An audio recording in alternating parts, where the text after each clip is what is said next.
Bonjour et bienvenue dans le podcast Paroles d'Histoire animé par André Loez. Ce n'est pas la musique habituelle que vous entendez puisqu'on s'embarque aujourd'hui pour le HMS Surprise, le bateau de Jack Aubrey. On parle donc du film Master and Commander de Peter Weir, sorti en 2003, et d'abord des 20 romans de Patrick O'Brian qui a imaginé son univers. Une émission en deux parties avec deux spécialistes d'histoire maritime, Olivier Aranda d'abord pour parler des romans, puis Alexandre Jublin qui le rejoint pour parler du film après 25 minutes environ. Un épisode amicalement dédicacé à Elsa Gopalakrishnan, grande lectrice de ses romans.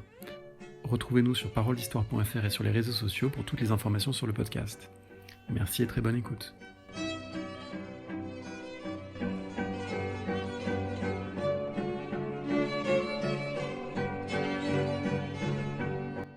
Pour cette première partie de l'émission consacrée à Master and Commander, j'ai le plaisir d'être avec Olivier Aranda. Bonjour. Bonjour. Vous êtes professeur d'histoire géo, doctorant en histoire maritime de la Révolution française à Paris 1, à l'IHMC, et donc vous travaillez sur des thèmes qui sont en résonance directe avec Master and Commander, les romans et le film. Je voulais vous demander pour commencer, quel rôle pour vous a joué cette lecture, puisqu'on va d'abord parler des romans de Patrick O'Brian, quel rôle a joué cette lecture pour vous amener ou pas, ou accompagner votre travail de recherche sur cette période ? Justement, ça a eu un rôle extrêmement important, un rôle formateur, puisque j'ai lu cette série de romans en fait à tous les âges de ma vie, à l'adolescence, quand j'étais étudiant et même encore pendant que j'écris ma thèse en ce moment. Et en fait, ça a eu un rôle essentiel. C'est-à-dire que je pense que sans cette série de romans, je ne crois pas que ce soit exagéré de le dire, sans cette série de romans, je n'aurais pas choisi mon sujet de recherche qui est donc la marine de la Révolution française. Donc c'est vraiment quelque chose de fondamental. Parce que ces romans m'ont attiré vers cette période, cet état d'esprit et cette présentation parfois particulière, mais très attirante de cette période. On va revenir sur ce qui fait de ces romans quelque chose effectivement de très particulier, un peu hors des cadres du roman historique classique ou habituel. Avant cela, est-ce qu'on peut présenter qui est Patrick O'Brian et à quoi ressemble son œuvre ?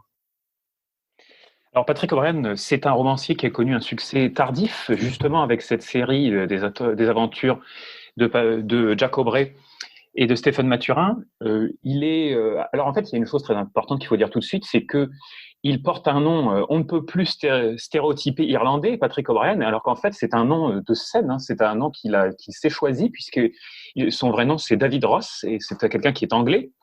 Donc ça dit déjà beaucoup de choses et on le retrouve dans son roman. Donc, c'est un romancier qui a connu un succès assez tardif. Il a participé à la Seconde Guerre mondiale. Il s'est installé en France et dans les années, je crois, dans les années 60 ou 70. Et à ce moment-là, donc, après quelques ouvrages sans vraiment de succès, quelques traductions, il s'est lancé vraiment dans cette série fleuve de romans sur la marine donc, du 1er 19e siècle. Et il a connu un succès tardif, mais non démenti depuis, jusqu'à sa mort en 2000. Donc il faut dire qu'effectivement, le premier tome, Master and Commander, est paru en 1969. Il y a un dernier tome, le 21e, qui est paru de façon posthume. Et entre les deux, donc, il y a une série de 20 romans qui sont connus en anglais, non pas d'ailleurs sous le titre générique Master and Commander, mais plutôt comme les Aubrey-Maturin novels, comme les romans Aubrey-Maturin. Vous l'avez déjà dit, alors c'est un petit peu moins sensible dans le film. Et peut-être que pour ceux qui n'ont pas lu le roman, il faut mentionner le fait que c'est vraiment une série de romans qui fonctionne sur un couple, sur un duo. Absolument. Et c'est vrai que c'est entre guillemets, reproche qu'on peut faire au film, parce que le personnage de Mathurin dans les romans est extrêmement développé, autant, peut-être même plus d'ailleurs, que le capitaine Jack Aubrey, puisque c'est un médecin, c'est quelqu'un qui ne connaît pas la mer et qui du coup, à travers en fait, le lecteur peut se projeter dans ce personnage pour découvrir toute cette technicité maritime. C'est aussi un agent secret avec une identité complexe, à la fois irlandais et catalan, donc qui nous donne à voir un regard très particulier sur les réalités méditerranéennes, sur les réalités de l'Empire britannique. Et donc, c'est un personnage vraiment très important, très marquant, et qui fait bien sûr la paire avec Jack Aubrey, lui, l'officier naval en apparence caricaturale, mais dans les faits non, qui est plus truculent, sûr de lui, sûr de sa nationalité, de sa religion, etc. Donc c'est un duo qui, c'est vrai, s'est taillé une place presque mythique, je pense, dans la littérature, en tout cas navale. Ce personnage de Steven Mathurin, il fonctionne aussi, on le devine assez vite, un peu comme un double de l'auteur lui-même, avec ce jeu de masque dont on a parlé sur l'identité, et puis aussi avec une capacité d'introspection très forte, puisqu'il tient un journal, qu'on a régulièrement dans les romans, des notations issues de son journal. Aubrey est plutôt dans l'action, l'action immédiate et parfois très réfléchie, mais malgré tout c'est un homme d'action. Mathurin est beaucoup plus dans l'introspection, la réflexion, c'est ça aussi qui fait la particularité de ses romans. Absolument, c'est sûr. En fait, moi, je crois que les deux personnages, c'est ça qui est fascinant, c'est effectivement l'auteur se retrouve là, surtout dans Mathurin, mais c'est aussi deux pôles un peu de la personnalité, je pense, de l'auteur et de chacun, c'est-à-dire qu'on a voilà le côté action, le côté plus réflexion, et c'est quelque chose que j'ai lu, je crois, dans une des préfaces en français de l'ouvrage, c'est que la construction des personnages est très développée. Ce n'est pas une série de romans qui a simplement pour but d'accumuler des manœuvres navales, de la pure technicité maritime. C'est un vrai roman. Les personnages sont construits. La psychologie de Mathurin est très développée. Son rapport aux femmes, son rapport donc à sa vie très difficile. Il sombre dans la drogue, il en ressort, etc. Donc l'intérêt du roman n'est pas du tout que purement historique, purement technique. Et ça, je pense que c'est important de le dire. Effectivement, des commentateurs en anglais l'ont comparé parfois à Jane Austen sur mer. Il faut dire aussi que ces romans se passent pour grande partie sur mer, on va venir sur cet aspect naval, mais aussi en grande partie à terre avec toute une série d'intrigues amoureuses, avec également une dimension qu'on peut aussi rapporter au parcours propre de O'Brien, puisqu'il a notamment été le biographe du naturaliste Joseph Banks, une attention à la science de l'époque, qui fait partie des éléments, je dirais des notations qui, pour un lecteur qui ne serait pas familier, de la fin du XVIIIe, début XIXe, sonnent très juste parce que il reconstitue d'une certaine manière la vision que les hommes de l'époque avaient du monde naturel, avaient de la botanique, de la zoologie. C'est quelque chose de très marqué aussi dans les livres. Absolument. Et c'est vrai que c'est un des grands intérêts du livre, de la série de livres, notamment ce rapport, en fait, que nous n'avons plus à la nature. C'est un rapport démiurgique, un rapport qui consiste en fait à vouloir classifier, ordonner. Et ça, c'est très 18e siècle. Je pense que, bon, moi, je me considère quand même avant tout comme un historien du 18e siècle. Et c'est vraiment parfaitement montré. Et donc, on a... là aussi, c'est un intérêt autre que le pur intérêt maritime. Bien sûr, les deux étant liés, puisque, on l'a bien compris, les voyages de Mathurin et d'Aubrey vont être le prétexte à la découverte de toutes sortes de milieux naturels qui vont être décrits très précisément. Et on retrouve justement cette fameuse raison classificatoire très 18e siècle qui est parfaitement mise en scène. Et c'est justement là aussi que ces romans ont eu un effet sur ma formation d'historien, puisque on a plus, je trouve, ce rapport à la nature aujourd'hui qui est plus comme un objet à préserver, alors que là, on retrouve le rapport 18e siècle comme un objet à circonscrire, à analyser. Le dernier point peut-être, avant d'en venir à l'aspect plus proprement naval, assez central évidemment dans les romans, c'est la manière dont les personnages s'adressent les uns aux autres avec une formalité, une politesse, un langage très caractéristique. Alors ça se sent en anglais évidemment, mais ça se sent aussi en traduction. Là aussi, on est loin de romans historiques, me semble-t-il, plus ordinaires, puisqu'il y a une forme d'attention à la façon de se positionner les uns par rapport aux autres. Qu'est-ce qui constitue une conversation, de quelle façun on s'adresse avec politesse, avec formalité aux différents personnages, que je trouve très très frappante. Alors moi, c'est un des aspects qui m'a le plus marqué. Il y a une patine vraiment 18e siècle qui est extrêmement frappante, qui est liée aussi aux opinions de l'auteur, qui était quelqu'un plutôt de conservateur, qui vivait dans le passé de son propre aveu, donc une vision assez fantasmée. Donc en fait, moi je trouve qu'on tombe presque dans l'excès inverse, c'est-à-dire que on est sur une vision un petit peu guerre en dentelle, vous voyez, du 18e et du début du 19e siècle, donc qui est très juste par rapport à qui est très intéressante, mais qui presque, d'un point de vue historique, va presque trop loin.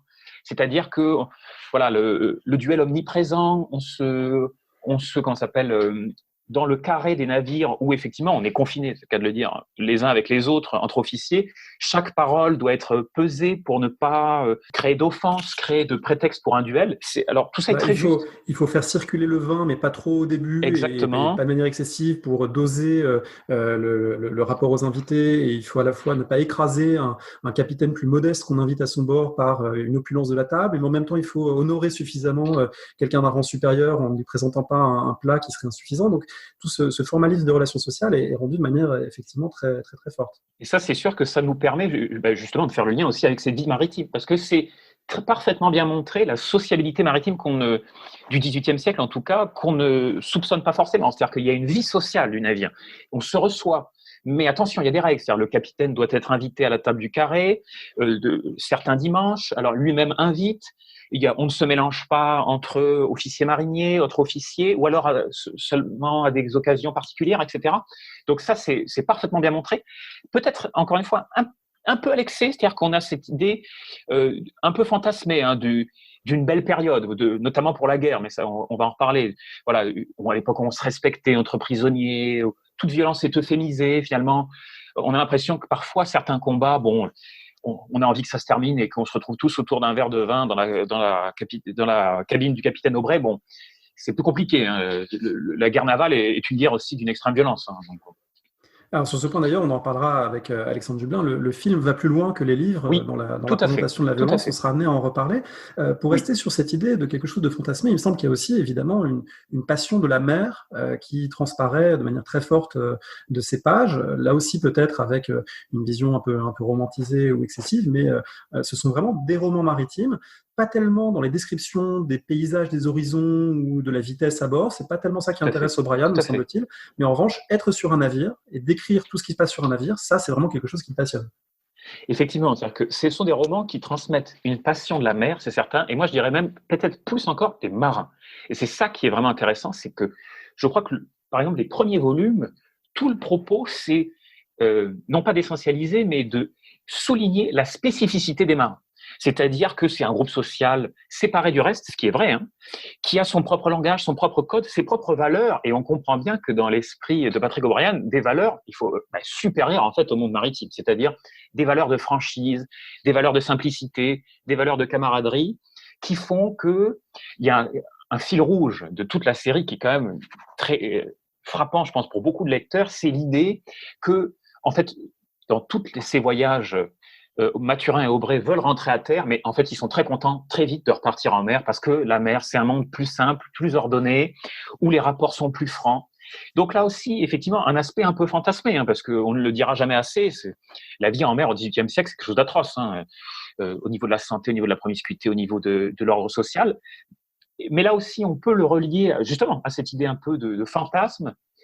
On a cette idéalisation du monde maritime, mais qui n'est pas non plus complètement fausse. C'est-à-dire que on a quand même un vrai. Moi, c'est à travers ce genre de roman que j'ai pu découvrir que le monde maritime formait un tout. Avec d'ailleurs dans cette valorisation du monde maritime un fil rouge humoristique qui revient de manière très drôle, c'est la propreté maritime avec tout le monde à terre qui s'imagine que les navires et les marins sont toujours sales, alors qu'en fait rien n'est plus propre qu'un navire ou qu'un marin, dans la vision en tout cas qu'O'Brien en donne, puisqu'on passe son temps à frotter le pont, à astiquer, et que une fois à terre, les marins sont plus propres que les terriens. C'est quelque chose d'assez drôle qui prend plaisir à souligner.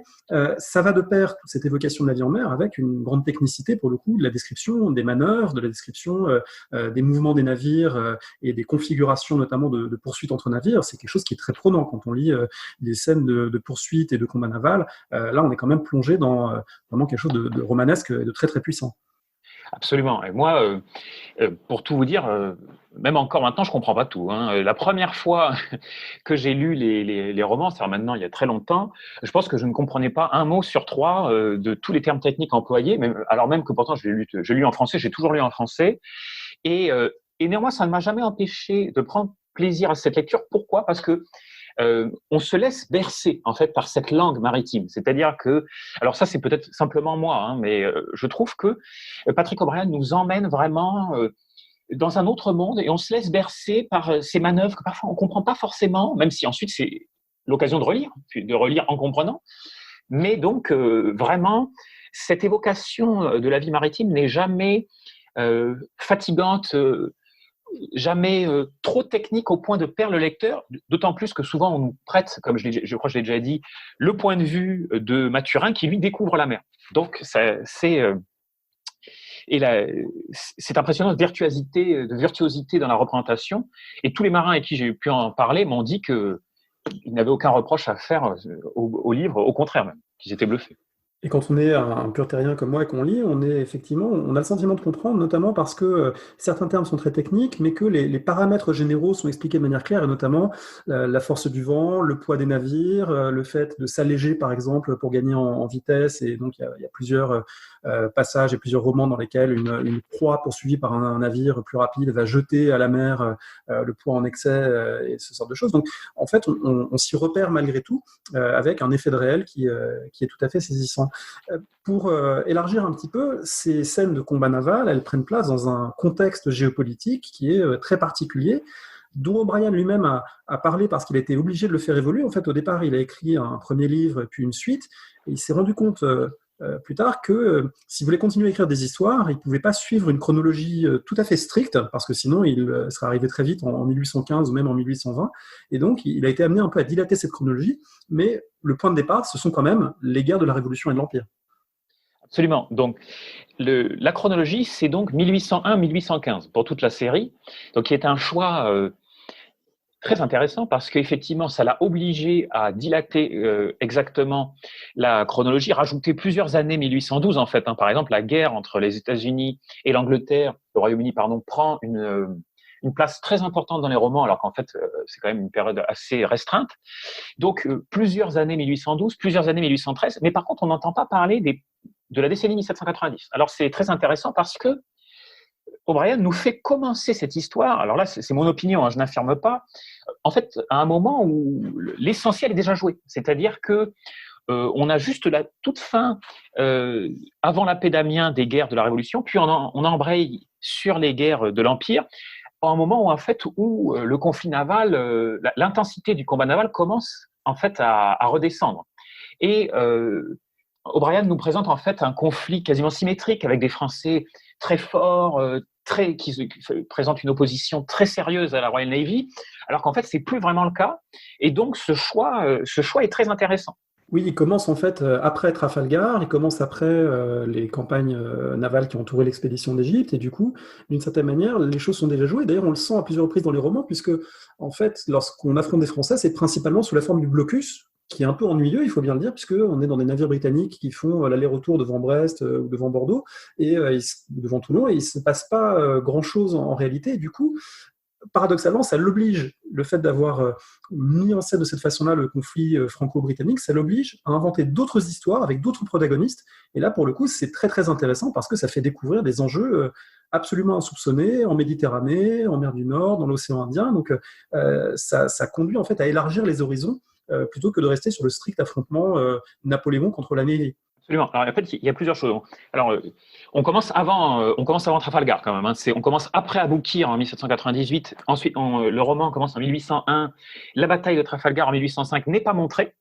Et donc, ce qui est intéressant, c'est c'est l'occasion du coup, puisque pour éviter des histoires sans fin de blocus, Patrick O'Brien en fait utilise plein de procédés narratifs pour maintenir ses héros sur des petits navires, des frégates, notamment la fameuse frégate Surprise, et ainsi l'emmener aux quatre coins du monde. Et donc, ce qui est bien montré, il y a deux choses surprenantes. C'est déjà qu'il y a quasiment un biais pro-français dans ces romans.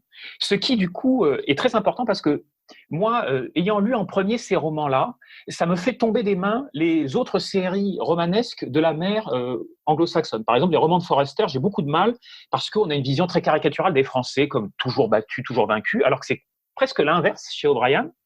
Et la deuxième chose, c'est que l'aspect conflit mondial, on sait que c'est maintenant que c'est la guerre de 7 ans, le premier conflit vraiment à avoir une dimension globale. Et on retrouve cet aspect conflit mondial, et c'est assez fascinant dans cette série romanesque, puisque Mathurin et Aubray combattent les Français sur toutes les mers du globe. On les retrouve en Malaisie, on les retrouve aux États-Unis, on les retrouve en Amérique du Sud, on les retrouve dans la mer Rouge, dans la Méditerranée. Et donc, finalement, O'Brien avait quelques années d'avance sur l'historiographie, si j'ose dire, sur ce point-là. Ce qui lui permet aussi, et d'ailleurs non sans un certain nombre de clichés orientalisants qui ne sont pas forcément ce qui a le mieux vieilli dans son œuvre, mais ce qui lui permet aussi de faire intervenir d'autres protagonistes, comme des pirates asiatiques, comme des Turcs, ou en tout cas des Ottomans à bord de navires semi-corsaires combattant au large de l'Égypte, ou des îles Ioniennes. Donc en fait, il y a toute une série ensuite de figures secondaires qui apparaissent et qui donnent beaucoup de relief également à ces romans. Et avec peut-être une chose qu'il faut ajouter, c'est que ces romans commencent plutôt de manière séparée.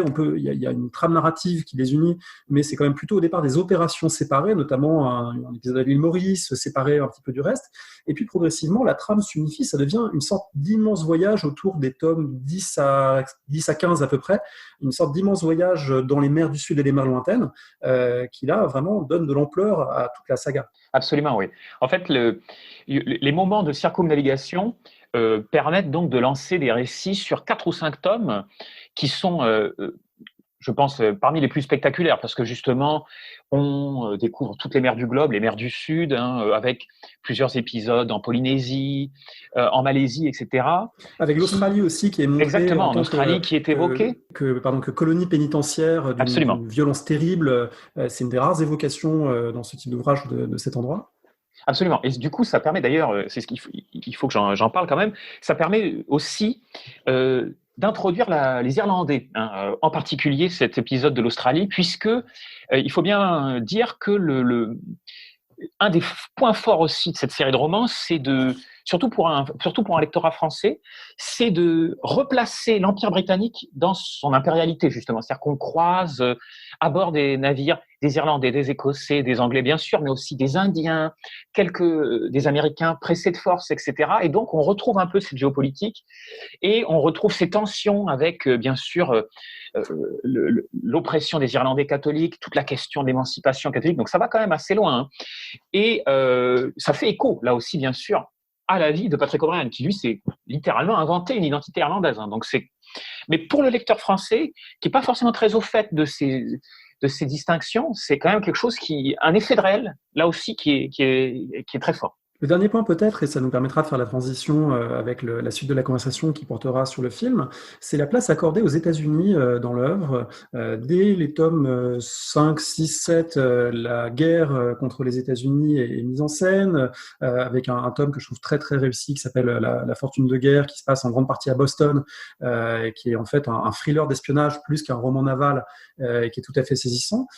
Et l'opposition aux États-Unis, elle est assez centrale dans les romans.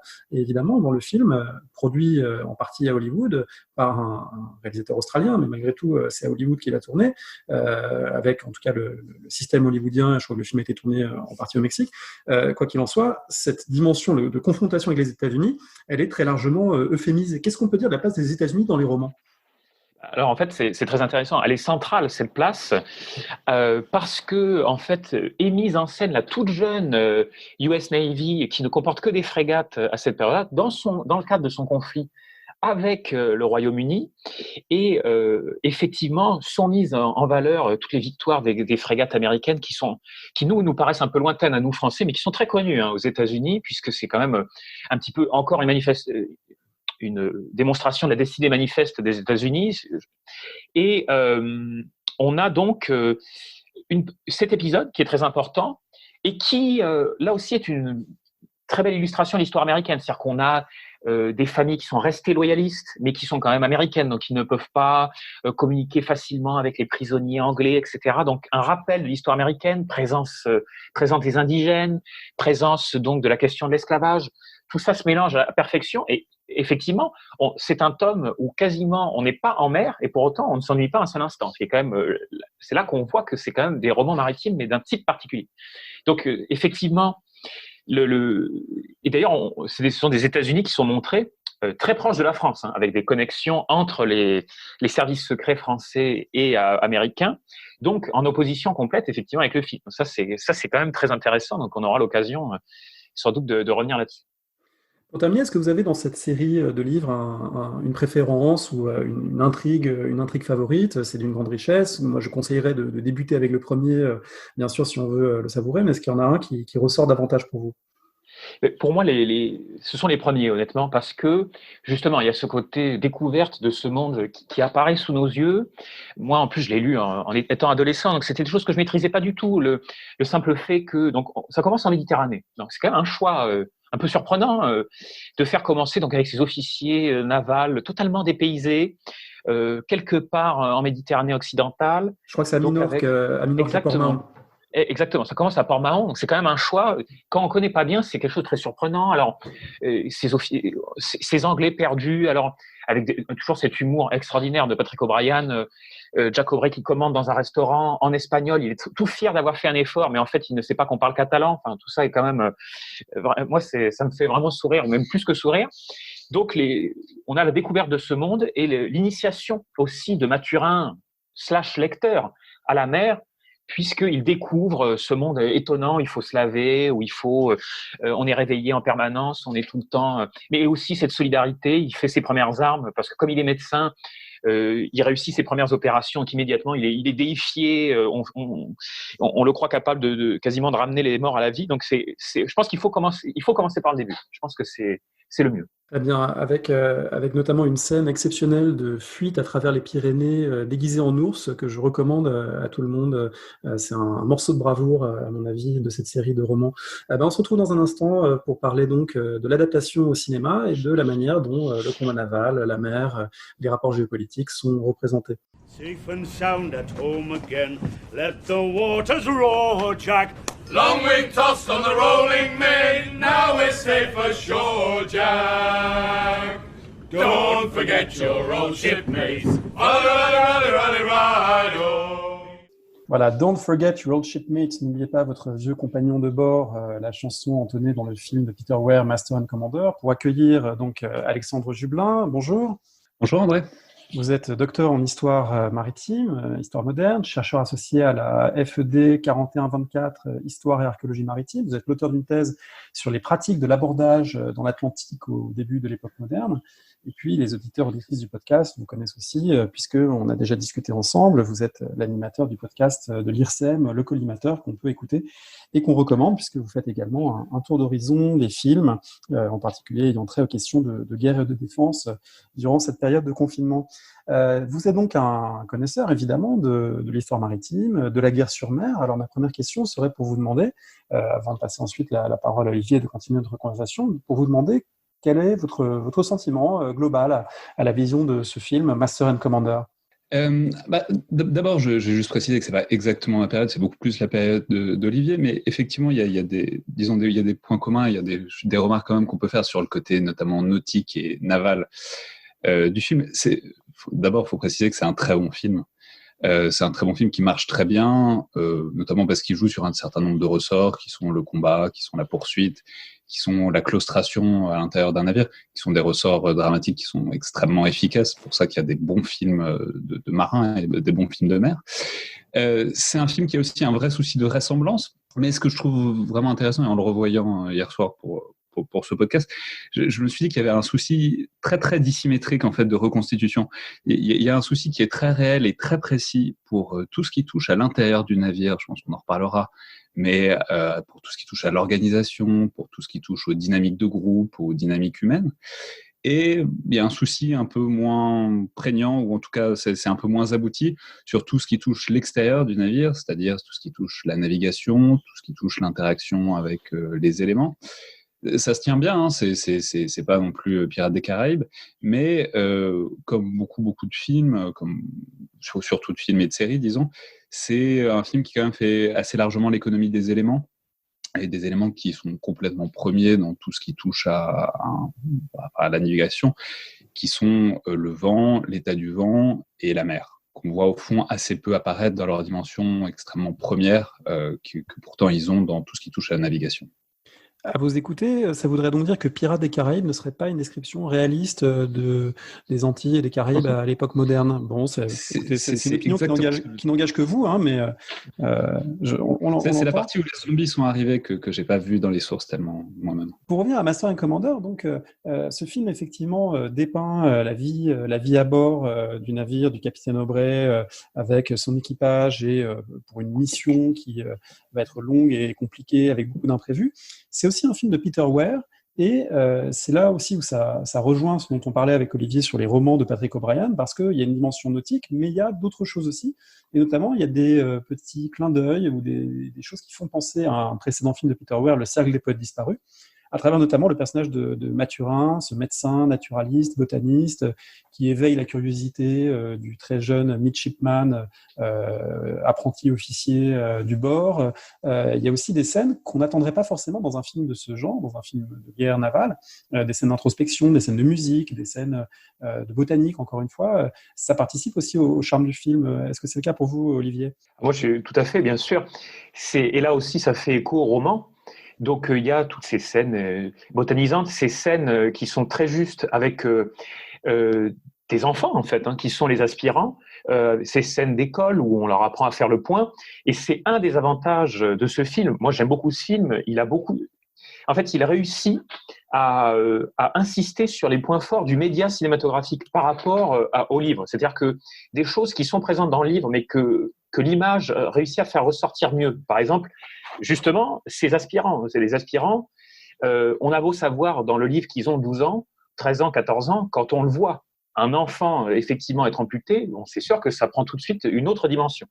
Et aussi cette dimension presque scolaire, effectivement, comme tu l'as dit, c'est-à-dire que on ne s'attend pas forcément à ces scènes presque de potache où lorsque les aspirants doivent apprendre à faire leur point. La dimension scolaire, elle est aussi à destination du spectateur, puisque comme il y a évidemment un personnage, Mathurin, qui est un chirurgien, mais qui est un terrien, il faut régulièrement lui expliquer les choses, et du coup, avec des miettes sur la table, avec des objets, on va lui expliquer le positionnement des navires, on va expliquer ce que ça veut dire que d'avoir l'avantage d'être au vent d'un adversaire, etc. Et donc ça, Alexandre Jublin, ça permet aussi au réalisateur de faire passer un certain nombre de notions sur ce qu'est un combat naval ou ce que serait une poursuite navale. Ouais, tout à fait. Effectivement, il y a cette scène où il montre ce que c'est qu'avoir l'avantage du vent. Cela dit, ce sont des notions très générales qui sont effectivement inculquées à Mathurin. Mais après, quand il y a des plans larges, on voit que ce serait si vous voulez, dans la situation exacte dans laquelle il se trouve, c'est pas quelque chose de très important parce que c'est une situation où il y a quasiment pas de vent, où il y a quasiment pas de vagues. Donc l'avantage du vent est quasiment nul. Mais pour autant, ça permet de faire effectivement un effort de pédagogie. D'une manière générale, les notions sont là, et j'imagine que ce sont des notions qui reviennent des livres que j'ai pas lus, donc, mais que c'est la transposition, l'adaptation à l'écran garde cet effort de pédagogie et cet effort, disons, savant. Mais quand on voit les images à l'écran, on voit très peu ou pas les navires être chamboulés par le vent. Si vous voulez, il y a autant sur le fond, dans les dialogues, c'est présent, autant il y a quand même une tendance qui m'a frappé beaucoup en le revoyant, à considérer globalement un voilier du début du 19e siècle, construit au 18e siècle, comme une berline diesel, quoi. C'est-à-dire, on peut appuyer sur l'accélérateur, on peut tourner de 90 degrés facilement. Ça, c'est très vrai. Alors que, si vous voulez, il n'y a pas le souci de ces grosses bêtes, de l'inertie, de la complexité organisationnelle invraisemblable pour faire quoi que ce soit à un navire, surtout un navire de cette taille et surtout un navire dans des conditions où il n'y a à peu près jamais de vent. En fait, dans le film, si vous regardez, il n'y a quasiment jamais de vent, il n'y a quasiment jamais de vagues, à part un épisode de tempête qui est très euphémisé. Donc, si vous voulez, à la fois, il y a des notions qui passent, et en même temps, l'adaptation à l'écran, ce qu'on voit, communique pas tout à fait la nécessité et pourquoi c'est important d'avoir ces notions-là en tête. Ce que le film cherche à communiquer, et ça, moi, je trouve qu'il le fait plutôt bien, c'est un certain nombre d'aspects de la vie à bord, notamment des relations hiérarchiques et des rapports de discipline, des rapports de déférence qui sont attendus des matelots par rapport aux sous-officiers ou aux officiers. Il y a d'ailleurs des scènes de punition qui sont intéressantes dans le film. Qu'est-ce qu'on peut dire de la façon dont ce film dépeint finalement la discipline et la vie hiérarchisée d'un navire de guerre à l'époque moderne? C'est assez fascinant en fait, effectivement, ce côté-là. Ce que je disais sur la partie l'intérieur du navire qui est très bien faite, notamment parce que c'est bien mieux documenté, on a beaucoup de sources là-dessus. On voit très bien un principe qui est presque même une hypothèse de recherche, qui est que dans un navire, par la claustration, en fait, toutes les relations hiérarchiques, les relations humaines sont complètement exacerbées. Il y a une sorte de précipité de toutes les relations de domination, de toutes les hiérarchisations. Et c'est assez bien dit à un moment dans un dialogue justement entre Aubrey et Mathurin, où Aubrey dit à Mathurin qu'il dit quelque chose sur les lignes que si vous cherchez l'anarchie, vous êtes au mauvais endroit. Ce qui est quelque chose qui est parfaitement vrai, c'est que, alors je suis pas plus partisan de l'autocratie que qui que ce soit, mais qu'un navire en 1805, comme en 1500, comme sur un trirème grec, comme aujourd'hui, c'est pas du tout un espace de cogestion harmonieux et de débat. C'est un espace où il y a une hiérarchie, où il y a une carcasse d'autorité et de discipline qui est là à tous les endroits, précisément parce que c'est un espace clos où ça peut basculer très vite. Et on voit très bien aussi cette obsession qui est le fait des officiers, disons, intermédiaires, mais aussi du capitaine, que si on relâche la chose, si ça part en vrille, ça peut partir en vrille très vite, parce que les officiers sont évidemment en infériorité numérique, ils n'ont pas plus armés que les autres. Donc il n'y a pas, si vous voulez, si la fiction d'autorité et la fiction de pouvoir absolu des officiers commence à s'évaporer, ça peut partir très vite, et c'est pour ça qu'ils se retrouvent à donner par exemple une punition totalement disproportionnée pour quelqu'un qui refuse de saluer un officier, ce qui est assez trivial. L'officier en question, Olivier, c'est d'ailleurs un passage intéressant, c'est un officier qui a en théorie de l'autorité, mais en pratique n'en a pas. Et c'est là aussi où on voit un thème qu'on retrouve fréquemment dès qu'on s'intéresse aux guerres et aux organisations des armées, c'est que avoir un grade n'est pas forcément le fait d'avoir de l'autorité. Et ce personnage, Holm, dès le tout début du film, le moment où il regarde par la longue vue à travers le brouillard, il n'est pas sûr des décisions à prendre, il n'est pas sûr de ce qu'il doit faire. Et puis ensuite, au milieu du film, c'est un personnage qui est hanté par le fait qu'il n'est pas à la hauteur de l'autorité d'officier qu'il devrait incarner. Et ça, ce film, je trouve, le travail de manière très intéressante, cette idée que être un officier, c'est pas simplement avoir des galons sur un uniforme, mais c'est aussi être capable d'incarner une autorité. Et ici, tragiquement, ce personnage en est incapable. Oui, tout à fait. Alors moi, je voudrais insister sur ce point qui me paraît vraiment très intéressant. Deux choses. Donc, effectivement, sur ce qu'a dit Alexandre, qui est totalement juste. Effectivement, le navire, ça n'est vraiment pas le lieu de la démocratie. Alors, je suis désolé, je suis obligé de faire un clin d'œil avec mes recherches, parce que moi, je travaille sur la marine pendant la Révolution française. Alors moi, j'ai appelé ça, justement, l'oxymore maritime de la Révolution. C'est-à-dire, comment est-ce que vous faites pour mettre en place des principes révolutionnaires sur un navire? Justement, ça se passe comme ça se passe. Donc, c'est le propos de mes recherches, mais justement, je suis obligé de faire un clin d'œil, je suis désolé. Et sur cette question, pour revenir au film, de la discipline, effectivement, cette scène est très intéressante. La scène où on a un refus de saluer un officier.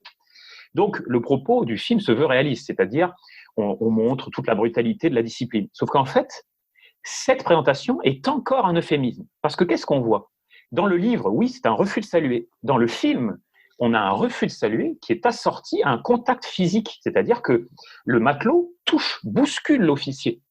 Donc là, c'est pas 12 coups de fouet. Si vous levez la main sur un officier, c'est cour martiale et vous êtes pendu haut et court.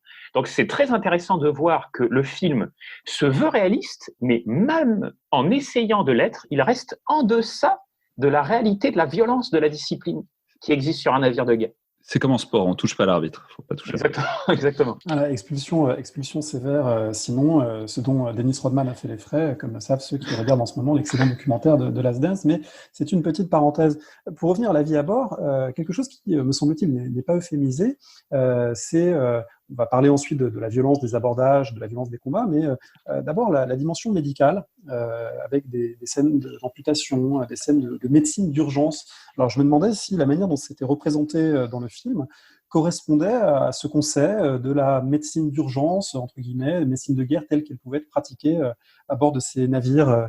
Alors, ce qui est frappant, c'est qu'on est sur une médecine d'urgence, et pourtant, et je pense qu'Alexandre sera d'accord, on est quand même sur quelque chose d'assez avancé, en fait. C'est-à-dire que ça peut paraître au spectateur quelque chose de purement improvisé. En fait, pas du tout. C'est-à-dire les progrès depuis la première modernité ont déjà été considérables. On a des outils de qualité, on a un professionnel.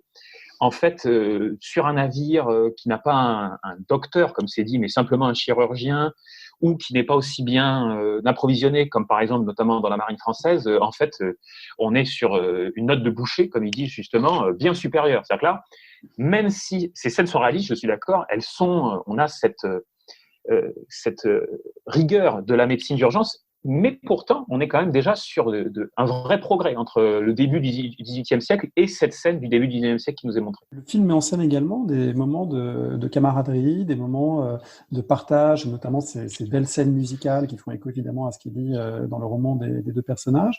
Est-ce qu'on sait si c'est plausible qu'on ait des capitaines, des officiers cultivés qui jouent de la musique ensemble? On sait que ces voyages peuvent être très longs. Est-ce que c'est quelque chose qui existe pour tromper l'ennui? Oui, alors justement, moi là, sur ce point, on a une de vraies différences entre marines, et c'est intéressant, c'est-à-dire les différences entre marine française, marine britannique, etc. Donc, moi, je voudrais pas trop m'avancer sur la marine britannique que je connais moins, mais effectivement, bien sûr, il y a cette idée d'une sociabilité spécifique des officiers et dont le but est justement de marquer cette différence, c'est-à-dire, voilà, on est entre gentlemen. Donc, effectivement, on pratique certaines activités, ce qui néanmoins, et dans le roman, c'est très développé et irréaliste, c'est cette relation très forte entre le capitaine et un de ses officiers. Au contraire, hein, le capitaine, c'est toute la beauté et en même temps l'aspect terrible de cette fonction, c'est qu'il est seul maître à bord, mais il est seul. C'est-à-dire qu'il n'a pas le droit de se lier à ce point-là avec un de ses officiers. Ça remettrait en cause toute la chaîne de commandement. Donc, c'est assez excessif. Mais en même temps, le propos, il est simplement de montrer voilà, ce XVIIIe siècle finissant, au XIXe siècle bien sûr, mais on est toujours dans ces officiers qui en même temps ont des passions autres. Alexandre, vous disiez que les éléments étaient peu présents, que la complexité de la machine était peu présente. Ça m'a malgré tout intéressé de voir dans le film, à plusieurs reprises, mise en scène la fragilité et en même temps la robustesse de ces navires, des navires qu'on est tout le temps en train de réparer, des fuites sous la ligne de flottaison que le menuisier du bord doit colmater en urgence, et puis ensuite on va accoster, refaire le plein de vivres, et puis réparer ce qu'il faut réparer. Il y a même un passage où on va aller chercher un nouveau mât dans la forêt parce que on a été dématé par un assaut, un combat précédent. Donc cette dimension matérielle des navires, elle est malgré tout présente. Est-ce que vous y avez été sensible ? Oui, tout à fait. Il y a quelque chose de bien montré qui est cette espèce de division des tâches. C'est-à-dire, vous avez des marins, vous avez des combattants, vous avez des officiers, puis vous avez aussi tout ce qu'on appelle l'amestrance. C'est-à-dire, c'est les gens qui s'occupent vraiment de ce genre de choses à bord, qui s'occupent de l'intendance. C'est assez bien montré. Ce qui est pas tellement, c'est ce qui manque un peu, c'est la difficulté spécifique de faire tout ça en mer. Si vous voulez, typiquement colmater une fuite, c'est une horreur. C'est abominable. Et pourquoi ? Parce qu'un bateau, ça bouge tout le temps. Vous pouvez rien réparer sur un bateau qui bouge tout le temps.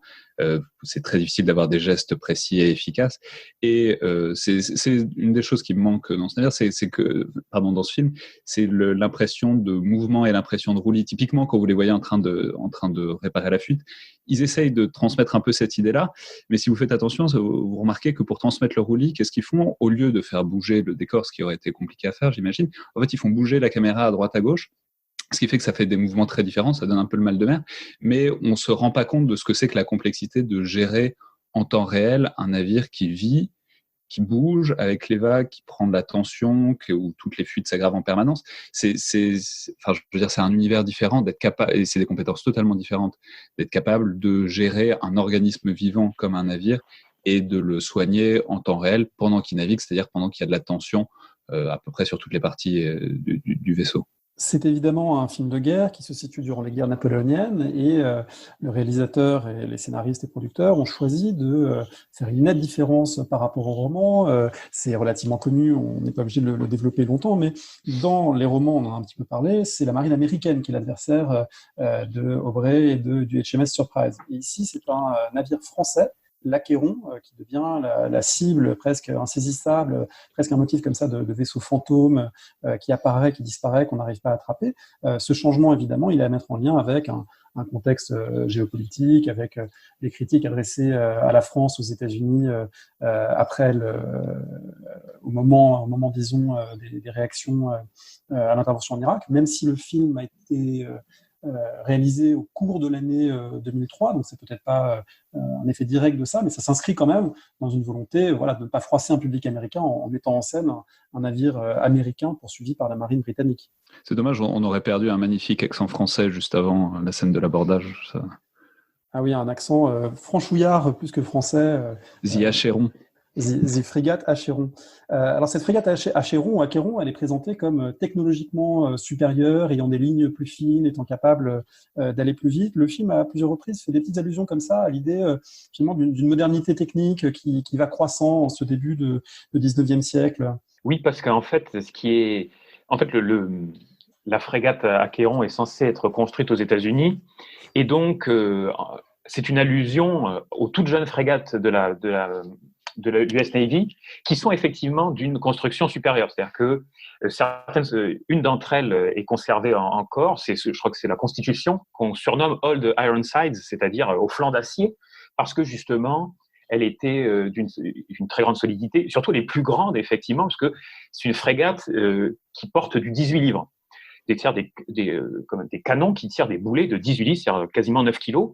Par exemple, pour comparer, dites-vous que l'Hermione, qu'on connaît bien, l'Hermione porte seulement du 12 livres. Donc, c'est une très grande frégate. Et c'est donc une allusion à cette frégate américaine en développement. Alors, d'ailleurs, du coup, ça donne quelque chose de totalement irréaliste par contre, vis-à-vis de la présentation du navire français comme d'un corsaire. C'est totalement impossible, puisqu'il n'y a pas de navire. Un corsaire, c'est un petit navire de quelques canons, qui a beaucoup d'équipage pour faire des prises, mais certainement pas un navire de 44 canons de 18 livres.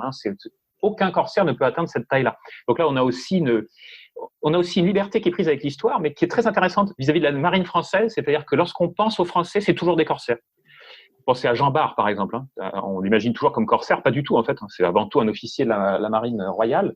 Donc, ça dit quelque chose aussi de la marine française. Un mot sur les combats navals qui sont mis en scène dans ce film. Il y en a plusieurs, assez intéressants dans chaque épisode.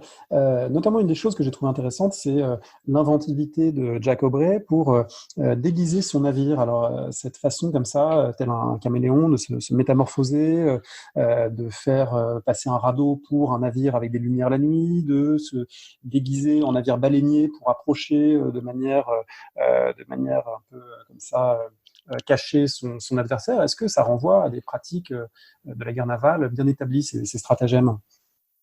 Oui, tout à fait. C'est intéressant d'ailleurs parce que c'est l'histoire des lampions à l'arrière et du radeau qu'on camoufle en poupe du navire.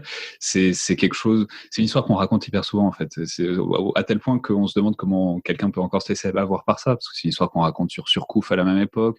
C'est des stratégies que je retrouve même dans des traités, des instructions navales du 16e, 17e. Il y a rien de très original là-dedans. Cela dit, ça renvoie à quelque chose qui est très intéressant, qui est le fait que c'est très difficile d'identifier un navire sur l'eau, spécialement de loin.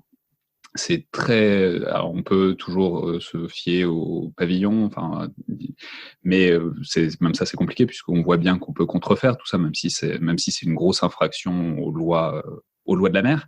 Mais ce qui est très intéressant, c'est que en fait, les navires sont capturés, passent de main en main, et du coup on peut pas reconnaître de loin comme ça un navire et savoir de quelle nation il est. Donc, ça ouvre la porte à tout un tas de stratagèmes. Là, en l'occurrence, le stratagème, c'est de se déguiser en navire baleinier, mais il y a un éventail incroyable de choses. Et on peut faire traîner des choses à l'eau derrière pour faire comme si son navire était endommagé, pour donc inciter l'adversaire à venir attaquer et à ce moment-là prendre le dessus. Enfin, il y a un vrai jeu avec le regard, avec l'aspect et avec le fait de en quelque sorte d'hameçonner l'ennemi par les signaux qu'on lui envoie. Pourquoi ? Parce que simplement il n'y a pas quand on est en mer, on ne sait pas sur quoi on tombe, et donc c'est par le coup d'œil et c'est par le premier aspect que toutes les stratégies s'élaborent.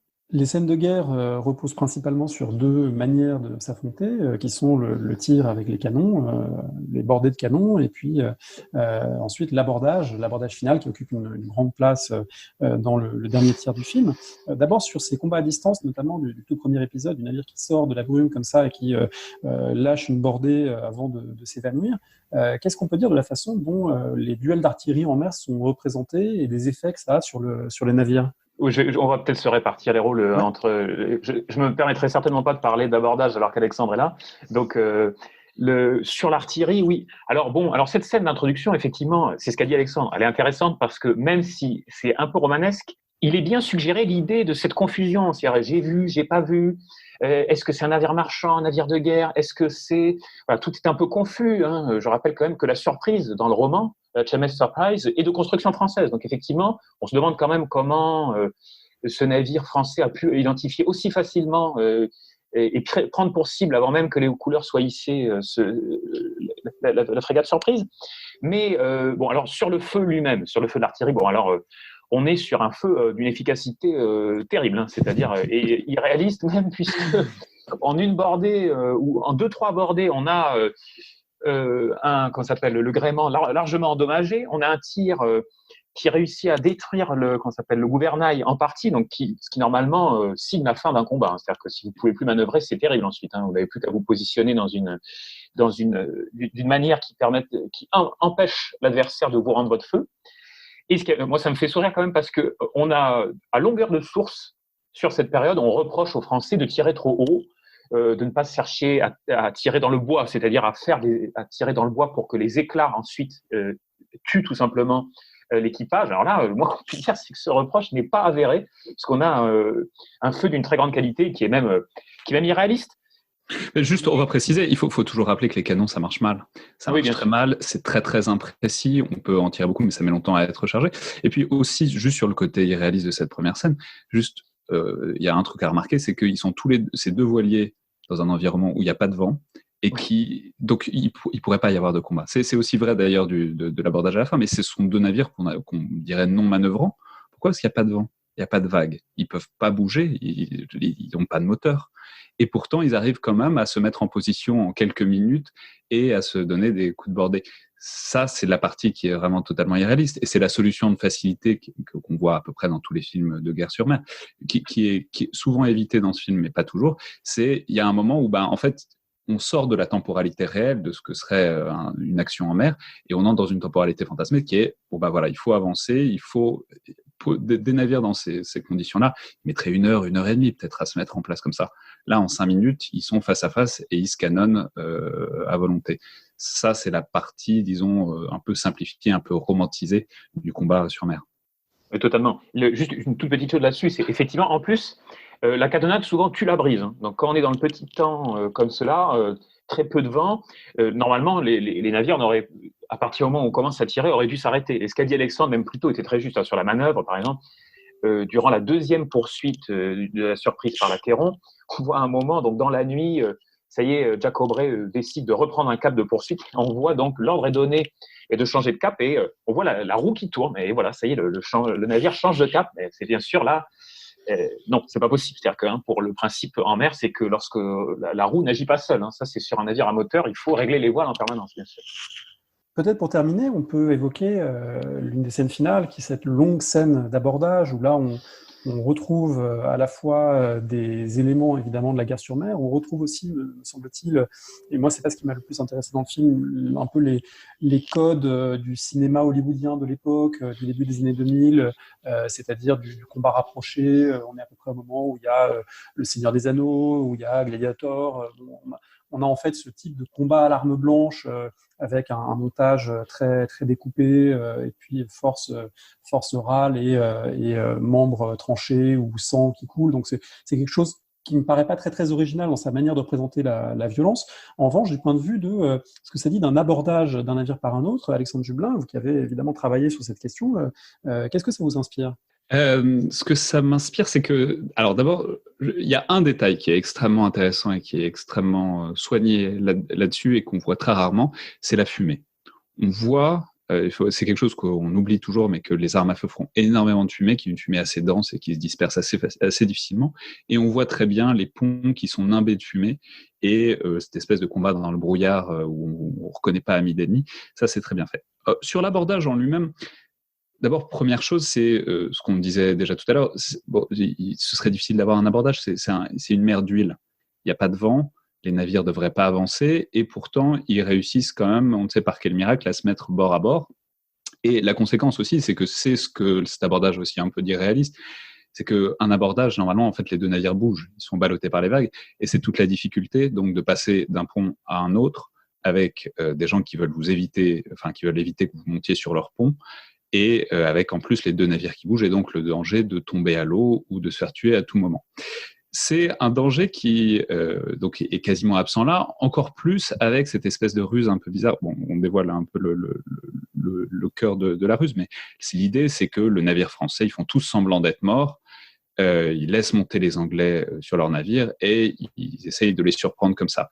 Ce qui est quelque chose qui, tactiquement, dans cette configuration-là, est complètement absurde, puisque le principal avantage que vous avez dans un abordage, c'est la difficulté de monter sur le navire adverse. Donc, c'est la capacité que vous avez à empêcher de franchir le franc-bord, à empêcher l'ennemi d'entrer. Abandonner le principal avantage qui est la difficulté de passer d'un navire à l'autre comme ça, et on voit Jack Aubrey qui prend pied tranquillement sur le pont français. C'est absurde. Dans tous les cas, Jack Aubrey, au moment où il pose le pied sur le pont français, il y aurait probablement une dizaine de personnes qui lui tireraient dessus, et ce serait assez rapidement réglé. Donc, cette dimension d'abandonner ce qui fait l'essence de l'abordage, c'est-à-dire la difficulté de passer d'un navire à l'autre, c'est un peu problématique, encore plus quand vous êtes en supériorité numérique, comme le sont de toute évidence les Français, puisque c'est ce qu'on répète tout le long. Tout l'avantage, c'est de réussir à tuer les ennemis au moment où ils cherchent à passer, pas d'abandonner le terrain en quelque sorte à l'adversaire qui attaque. Une fois qu'on a réussi à monter à bord, cette difficulté à passer du pont supérieur au pont inférieur et le risque qu'il y a à descendre, et un peu cette exploration inquiète du bateau pour savoir s'il y a encore des blessés, des survivants, si c'est pas risqué, est-ce que ça rend malgré tout quelque chose de l'atmosphère de ces situations ? Oui, tout à fait. Et c'est le fait qu'un navire, une fois que le pont est perdu, ensuite, le combat est très loin d'être fini parce qu'il y a des pièges partout. Alors là, on l'a pas vu, mais un des pièges les plus fréquents, notamment dans la première modernité, c'est carrément de laisser, une fois qu'on a compris que le pont supérieur était perdu, c'est de le miner, de le piéger partout et de le faire sauter à la poudre pour faire sauter tous ceux qui ont pris pied sur le pont supérieur. Un peu comme le capitaine François de Haddock avec la licorne dans les épisodes concernés de Tintin. C'est un peu loin pour moi, je suis désolé. Ma culture tintinophile est un peu lointaine, malheureusement. Mais d'une manière générale, un navire est un espace qui est extrêmement cloisonné parce qu'il y a besoin de mettre des séparations artificielles entre les espaces de vie et les espaces de fonctionnement. Donc, c'est autant de cloisons, c'est autant de pièges, c'est autant d'endroits qui sont des retranchements possibles. Et c'est pour ça, et c'est quelque chose qu'on voit, c'est pour ça que l'abordage est un combat complètement terrifiant et un des combats avec le niveau de violence le plus extrême qu'on puisse imaginer, c'est que c'est un combat pied à pied, pouce à pouce. Une fois qu'on a pris pied sur le pont ennemi, déjà ça implique beaucoup de chance. En général, on essaie de faire en sorte d'avoir tué tout le monde au moment de passer sur le pont ennemi. Mais une fois, s'il y a des défenseurs, c'est vraiment un combat millimètre par millimètre pour prendre section du navire par section du navire. Et c'est ça qui est particulièrement difficile à faire. Et de ce point de vue-là, c'est assez bien, même si on voit ce qui est représenté, c'est assez désordonné, c'est deux masses, on dirait un peu un match de rugby à un moment. En vérité, il y aurait, disons, une prise de bastion, et puis ensuite on essaie de progresser millimètre par millimètre, cette espèce de circulation très fluide sur l'espace du pont qui est un peu étrange par moment. Juste sur cette fluidité, c'est vrai que, c'est un détail, mais effectivement, il n'y a pas de place, en tout cas, c'est ce qu'a dit Alexandre, pour les grands duels à l'épée, prendre un abordage. D'ailleurs, le sabre d'abordage n'est pas forcément, contrairement à ce qu'on peut s'imaginer, l'arme idéale, parce qu'elle est trop grande, finalement vous la perdez facilement. Les deux armes principale de l'abordage, c'est la pique. Donc, vous servez d'une pique parce que ça vous permet de mettre à distance, vous pouvez les concentrer. Et puis le couteau, tout simplement le couteau. Plus que le grand duel de cape et d'épée, ce qui est normal, c'est un signe. Et la hache, il faut juste ajouter la hache, parce que notamment, elle a le mérite d'être en continuité, d'être un des objets utilitaires du bord, et qui, par ailleurs, est très utile, notamment dans le combat rapproché et dans le combat de mêlée, parce que vous pouvez faire des grands coups de taille qui vous donnent de la place aussi avec une hache. Pour finir, est-ce qu'il y a des scènes de ce film qu'on n'aurait pas évoquées et qui soit vous plaisent particulièrement, soit au contraire sonnent faux ou ne paraissent pas justes à l'œil de l'historien maritime ? Est-ce qu'il y a des scènes particulières qu'on pourrait évoquer qui vous intéressent ? Moi, j'ai pas vraiment de scène en particulier, à part celle d'exposition qui m'a plu, parce qu'on a beaucoup critiqué, c'est normal, c'est notre rôle, mais moi, le film quand même m'a plu avant tout. Le fait qu'il y ait une substitution d'un Américain à un Français ne me dérange pas du tout, parce que finalement, vous savez, comme on dit, il n'y a pas de mauvaise publicité. Ça fait quand même plaisir de voir un navire français quand même, puisque c'est toujours ça de prix. Moi, j'ai aimé, c'est vrai, cette entrée, in medias res, voilà. Pas de scène d'exposition à terre qui aurait pu être tentante. Non, on commence tout de suite à bord, avec tout de suite ce flou. Et ce qu'a dit Alexandre est très juste, il manquerait un plan beaucoup plus sérieux sur la mer elle-même, sans le navire, parce qu'on veut tout le temps voir le navire, ce qui est légitime, mais c'est quand même la mer le plus important. Mais cette scène d'introduction, quand même, nous met bien dans cet univers naval, et c'est un des succès de ce film qui, quand même, a vraiment le mérite d'exister très largement. Alexandre, est-ce qu'il y a une scène qui vous a frappé en dehors de celle qu'on a évoquée ? Oui, tout à fait. Ce que dit Olivier est très vrai. D'une part, on pinaille depuis tout à l'heure, mais c'est un très bon film. Juste très rapidement, dire que, pas qui m'a déplumé, la scène de tempête au niveau du Cap Horn est un peu dérangeante parce que ça transmet pas tout à fait. La scène qu'on vous représente, c'est une scène de coup de vent globalement dans le golfe de Gascogne. Ça représente pas exactement la terreur et l'impossibilité absolue qui est de passer le Cap Horn quand il y a un moment de tempête. En plus de le passer dans le mauvais sens comme ça, il y a une sorte d'euphémisation totale de ce que peut être le danger de ces latitudes-là. Avec quand même un marin un peu, par la force des choses, sacrifié, quand le mât qui est tombé fait encre flottante et qu'il faut couper les cordages. C'est euphémisé, je dirais, sauf pour celui-là. Enfin, si vous perdez qu'un marin dans ce genre de contexte, vous n'êtes pas malheureux. Par ailleurs, soit dit en passant, avoir une encre flottante, c'est très loin d'être inintéressant dans les contextes de tempête, parce que c'est une des choses qui vous permettent de stabiliser le navire. Mais non, une scène qui m'a beaucoup plu et qui est quelque chose qui m'intéresse beaucoup, c'est la scène de chant. Et notamment la scène de chant à l'échelle de tout l'équipage, où il y a un des problèmes, c'est justement qu'un des officiers participe. Mais parce que la présence du chant de marin et le rôle du chant de marin dans le quotidien est quelque chose de très important, très difficile à documenter, très difficile à étudier, parce qu'évidemment c'est éphémère. Mais le chant a un rôle utilitaire très important. Le chant, c'est ce qui rythme les actions, c'est ce qui permet de manœuvrer ensemble, parce que ça donne un rythme commun. C'est aussi ce qui permet de matérialiser dans une certaine mesure l'unité de l'équipage. C'est quelque chose de puissant, de chanter ensemble, de chanter la même chanson, de partager les mêmes histoires. Et enfin, c'est quelque chose qui, alors là on le voit pas, mais c'est quelque chose qui souvent est partie intégrante du combat. Partir au combat en chantant, et pas seulement en criant et en chantant, c'est quelque chose qui permet à la fois de signifier l'unité et la puissance d'un équipage. C'est aussi quelque chose qui permet, et c'est dans un environnement aussi exigeant et aussi sportif que l'est un navire, on y pense assez rarement, c'est quelque chose qui permet de respirer, de chanter. Et donc moi, le souci de représenter le chant à la fois comme lien social, mais aussi, ce qu'on ne voit pas tellement, mais l'idée qu'on voit le chant est important, aussi comme outil très utilitaire dans l'espace du navire, est quelque chose qui m'a beaucoup intéressé et sur lequel je pense qu'il faudrait se pencher plus longuement. Ce qui va nous permettre de nous quitter en musique, puisque je vais mettre comme générique de fin, il y a une chanson de marin britannique de l'époque, puisqu'il y a toute une série de chants disponibles qui illustrent plus ou moins fidèlement, évidemment, en fonction des reconstitutions possibles, cette période. N'hésitez pas à mettre au 31 du mois d'août. Mais j'allais le dire. Alors voilà, pour dire mère de roi d'Angleterre, évidemment, et donc pour rétablir ce qui le film a légèrement modifié du point de vue scénaristique. Merci à tous les deux. On mettra éventuellement des références bibliographiques sur le site Parole d'Histoire pour ceux et celles qui voudraient aller plus loin. Et puis, on vous conseille de revoir ce film. Et si vous avez l'occasion, quand le confinement sera fini, pourquoi pas d'y penser la prochaine fois que vous prendrez la mer. Merci à tous les deux. Merci beaucoup, André.